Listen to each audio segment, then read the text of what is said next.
Hello বন্ধুরা, চ্যানেলে আবার স্বাগতম। আজকে আমি এমন একটা বিষয় নিয়ে আলোচনা করব ইয়া নিয়ে তোমাদের একটু চিন্তা হতে পারে। পিরিয়ড লেট হলে কি করবে? চিন্তা করো না, আমি তোমাদের কিছু সাধারণ কারণ এবং সহজ সমাধান বলবো। প্রথমেই আলোচনা করা যাক কেন তোমাদের পিরিয়ড লেট হতে পারে। একটি বড় কারণ হতে পারে মানসিক চাপ।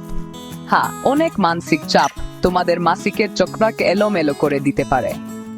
থাইরয়েডের সমস্যা বা পিসিএস এর মতো হরমোনের ভারসাম্যহীনতাও দায়ী হতে পারে।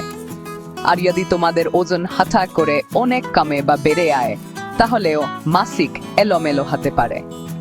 অনিয়মিত ঘুম এবং খাওয়ার অভ্যাসের কথা তো বলাই বাহুল। আর অবশ্যই যদি তুমি ইয়াইন সম্পর্কে সক্রিয় থাকো, তাহলে গর্ভধারণের সম্ভাবনা থাকে। এবার ঘরে বসে কি করতে পারো সেটা বলা যাক। প্রতিদিন এক গ্লাস গরম পানিতে চা চামচ মেথি গুঁড়ো মিশিয়ে খাওয়ার চেষ্টা করো, অথবা আদা এবং তুলসী পাতার চা বানিয়ে খাও। এটি একটি দুর্দান্ত ঘরোয়া উপায়। এক চিমটি বিট লবণ সহ পুদিনা পাতাও সাহায্য করতে পারে। আর পেট পরিষ্কার রাখার জন্য হালকা খাবার খাওয়া ভুলো না। কিন্তু কখন ডাক্তারের কাছে যাবে?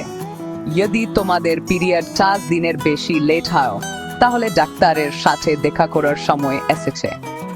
বিশেষ করে যদি এটি খুনগুন হয় বা পেটে ব্যথা, বমি ভাব বা ক্লান্তির মতো অন্যান্য লক্ষণ থাকে। মনে রেখো, নিয়মিত পিরিয়ড একটি সুস্থ শরীরের লক্ষণ। এই ঘরোয়া উপায়গুলি চেষ্টা করে দেখো, কিন্তু সমস্যা চলতে থাকলে ডাক্তারের সাথে দেখা করতে দ্বিধা করো না। যদি এই ভিডিওটি তোমাদের কাজে আসে, তাহলে লাইক, কমেন্ট এবং সাবস্ক্রাইব করতে ভুলো না। পরের ভিডিওতে দেখা হবে।